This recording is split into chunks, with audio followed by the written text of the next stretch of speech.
नमस्कार, मैं अभय कुमार मिश्रा, पटना, बिहार से। आज अपने प्रिय दर्शकों को हम बताएंगे कि क्या रत्न से भाग्य बदला जा सकता है। बहुत लोगों के मन में यह सवाल जो है उठता होगा, उठता भी है कि रत्न से भाग्य बदला जा सकता है कि नहीं बदला जा सकता है। रत्न से कोई लाभ होता है कि नहीं होता है, कि सब अंधविश्वास है, इसको नहीं मानना चाहिए। इसी के संदर्भ में हम बताएंगे कि क्या रत्न से, पत्थर से, राशि रत्न हो या कुंडली से जो भी रत्न हो, उससे क्या भाग्य बदला जा सकता है। तो चलिए हम बात करते हैं मानव सभ्यता के प्राचीन ग्रंथ। भारत के प्राचीन ग्रंथ ऋग्वेद के सबसे पहले मंत्र में रत्न शब्द का प्रयोग हुआ है। संसार की प्रत्येक मानव सभ्यता, चाहे वह किसी भी देश, समुदाय, जाति, धर्म की हो, रत्नों के चमत्कारी प्रयोग को स्वीकार किया है।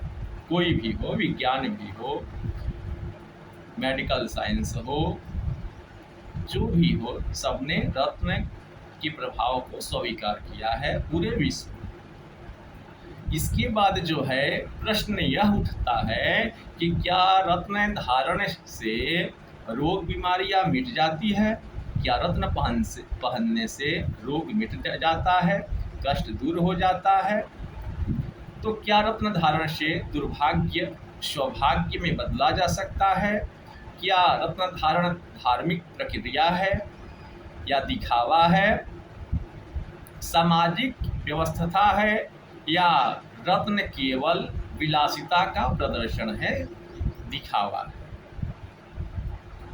तो या इसका कोई वैज्ञानिक आधार भी है कि रत्न जो है काम करता है कि नहीं करता है। एक बुद्धिजीवी व्यक्ति के दिल और दिमाग में यह प्रश्न उठना एक स्वाभाविक प्रक्रिया है। इसका सामायिक चिंतन ही जो है इस विषय में प्रकाश डाल सकता है, ज्ञान दे सकता है। तो रोग व्याधियों और दुर्भाग्य के विषय में आयुर्वेद जो है और ज्योतिष की पकड़ सोच जो है बहुत गंभीर को गहरी मानी गई है। जहाँ तक आधुनिक विज्ञान को पहुँचने में हजारों वर्ष लगेंगे, ज्योतिष और आयुर्वेद रोग को कीटाणुजन्य होने के साथ साथ कर्मज भी मानते हैं।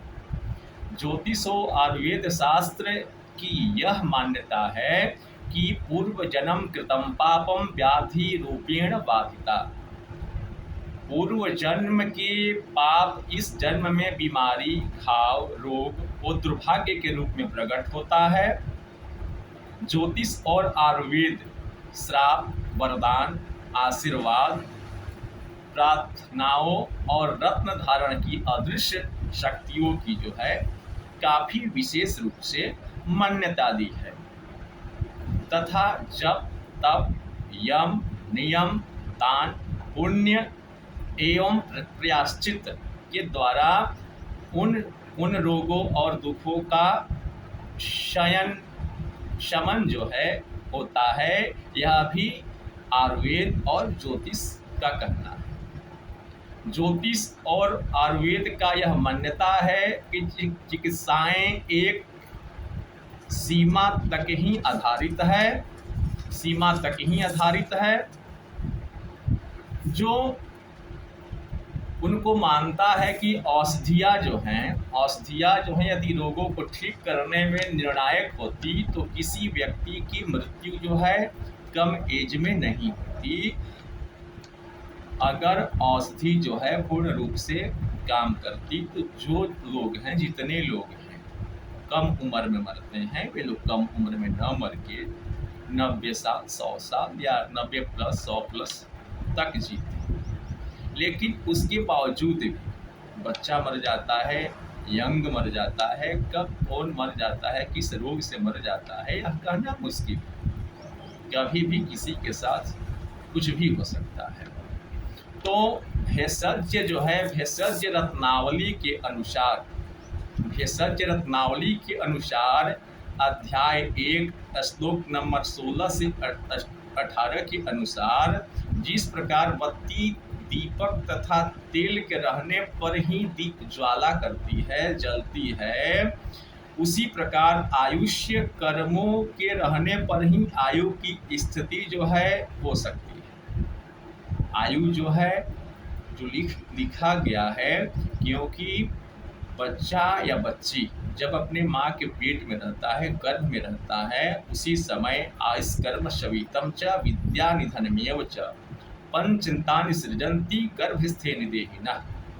लड़का या लड़की जब अपने माँ के गर्भ में रहता है, पेट में, उसी समय आयु, कर्म, वित्त, लाभ और मृत्यु निश्चित हो जाता है, बन जाता है विधाता के द्वारा। जो ज्योतिष शास्त्र में जन्म चक्र बन के, दशा महादशा बन के, हस्तरेखा हस्त में हाथ का रेखा बन के, ललाट में ललाट का रेखा बन के, पैर में पैर का रेखा बन के जो है, यह जो है बहुत बड़ा विद्या है। ज्योतिष जो है बहुत बड़ा विद्या है, गहराई में जाना जो है असंभव है। तो पुरुष को औषधि, मंत्र, होम, जप आदि कोई भी साधन मृत्यु तथा वृद्धावस्था को नहीं बचा सकता। जप, तप, दान, होम, दवा, दारू, कोई भी जो अगर कोई चाहे कि कर ले और अजर अमर हो जाए, तो ऐसा नामुमकिन है, नहीं हो सकता है। यह काल जो है मृत्यु कहलाती है। जिस प्रकार से दीप ज्वाला के सब साधन रहते हुए भी अचानक वायु का एक झोंका आता है और दीपक को जो है बुझा करके चला जाता है, तो एक आयु के न होने पर भी कारणवश जो है अकाल मृत्यु हो सकती है। इनकी स्पष्ट धारणा है कि वैद्य या डॉक्टर आयुष प्रदाता नहीं, कोई भी वैद्य जो है, डॉक्टर जो है, आयुष्य जो है प्रदाता नहीं है, उम्र देने वाला नहीं। आयुष्य ईश्वर के यहाँ से ही मिलती है, जो कि ग्रहों की गति से जानी जा सकती है। और ये लोग जो हैं एक माध्यम है, ज्योतिषी जो हैं, डॉक्टर, वैद्य जो हैं, एक माध्यम है। अगर बीमारी हुआ है तो खाना ही पड़ेगा, क्योंकि रामायण में भी लिखा हुआ है कि रोग जाए कछु औषध खाए, बिना औषधि खाए हुए रोग मिट जाना असंभव चीज है। रोग नहीं मिटेगा तो डॉक्टर के पास जाना ही। तो ग्रहेषु प्रतिकूलेषु नानुकूलम ही भेषजम, ये जो है यजुर्वेद का श्लोक है, श्लोक नंबर 26 है। यदि ग्रह प्रतिकूल हो तो औषधियाँ अनुकूल नहीं पड़ती, और ग्रह औषधिया के बलवान प्रिय को भी नष्ट कर देते हैं। ग्रह जो है बहुत ऐसे आप देखे होंगे कि दवा काफ़ी लोग खाते हैं, उसके बाद भी लाभ नहीं होता है। बहुत लोग जो है दवा कम खाते हैं और पूर्ण रूप से स्वस्थ हो जाते हैं। तो जिनका ग्रह जो है खराब है, कुंडली में ग्रह खराब है और बीमारी हो गई, तो कितना भी दवा कर लेंगे, करा देंगे, बीमारी जो है ठीक नहीं। और ग्रह अनुकूल रहेंगे, ग्रह ठीक रहेंगे, तो बीमारी जो है स्वतः बहुत जल्दी डॉक्टर के पास जाने से बीमारी ठीक हो जाएगी। तो ग्रह जो है ग्रह कुंडली दिखा करके ग्रह का जाप, तप, दान, होम, पूजा पाठ के साथ अगर इलाज किया जाए तो विशेष रूप से जो है लाभ मिल जाता है।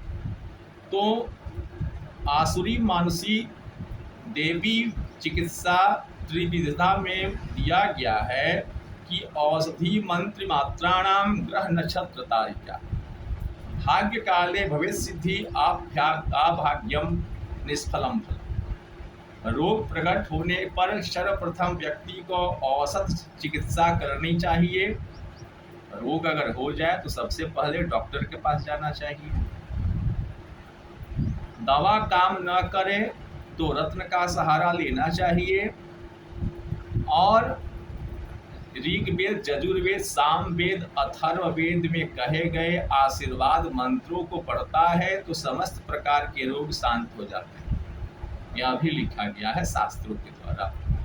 क्योंकि रत्नेन शुभेन शुभम भवति नृपाणाम मणि शुभेन यस्मावतः पृक्षविदैवं रत्नास्पदं तजस्झे। शुभ रत्न धारण करने से राजपुरुषों का शुभ और अशुभ रत्न धारण करने से राजपुरुषों को अशुभ होता है। इसलिए रत्न विशेषज्ञ के द्वारा देखकर ही, सलाह से ही रत्न जो है धारण करना चाहिए। तो असुमेवं भवत्तक्यम क्रतु शुभा शुभे पवम अत्युत्कटनाम पापम इव फलमुच्यते। तो व्यक्ति जो है अनेक जन्म के कर्मों के अनुसार, अपने किए हुए पाप और पुण्य कर्मों के अनुसार जो है भाग्य, रोग, बीमारी, दरिद्रता, धनवान जो है होता है। और पाप जो है, पाप करने से दुख और पुण्य करने से सुख की प्राप्ति होती है। आप लोग ऐसे भी बहुत देखे होंगे कि राहु का महादशा 18 साल का होता है। बहुत ऐसे बच्चों का कुंडली जो है देखने से उसमें जो है भयात और भोग निकालने से होता है कि इतना बीत गया था राहु का महादशा और 4 साल जो है इस जन्म में भोगना है। यानी इसके पहले जिस जोनी में जीव था उस जोनी में राहु जो है 14 साल भोग कर लिया था, शेष बचा 4 साल। अब 4 साल के लिए जो है जैसे लाखों गाय को एक जगह इकट्ठा कर दिया जाए, एक बछड़ा को छोड़ा जाए तो 1 लाख गाय के बीच में उसका बछड़ा उसी के पास जाएगा जो उसकी माँ है। वैसे ही पुण्य और पाप जन्म जन्मांतर तक उस व्यक्ति को पहचान कर उसके पास चले जाते हैं, जो व्यक्ति जैसा पुण्य किया है या जो व्यक्ति जैसा पाप किया है। तो ऐसा नहीं है कि हम इस जन्म में, आप लोग देखे होंगे कि बहुत अच्छा लोग कर्म करता है उसके बाद भी दुखी है, और बहुत लोग पाप करते हैं उसके बाद भी सुखी है। तो पहले क्या किया हुआ पुण्य से वे लोग सुख पा रहे हैं। जिस दिन पुण्य घट जाएगा उस दिन उनकी दशा देख लेना कि उनकी दशा उस समय क्या हो गई। और जो कष्ट काटते हैं तो पूर्व जन्म में कहीं ना कहीं किया हुआ कुछ पाप है जिसका फल भोग रहे हैं। भोग लेना ही अच्छा होता है, भगवान का नाम जप करके भोग लेने में ही भलाई है। उसके बाद देखना कि उसकी दशा कितनी अच्छी हो जाती है। अगर किसी के कुंडली में लिख दिया गया है कि पैर जो है टूट जाएगा या किसी को तलवार, भगवान का नाम जप तप करेगा, रत्न पहनेगा, पूजा पाठ होम इत्यादि करेगा तो तलवार नहीं लगेगा, सुई तो चुभेगी, पूरा जो है नहीं मिटता है।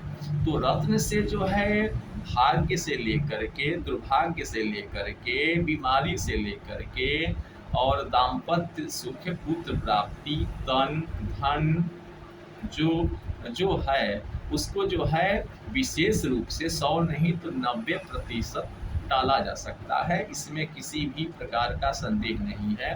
वीडियो लंबा न हो जाए इसके कारण हमने संक्षिप्त में ही यह बात बताई। विशेष जानकारी के लिए व्हाट्सअप कर सकते हैं। हमारा व्हाट्सअप नंबर है 9931898762। नमस्कार।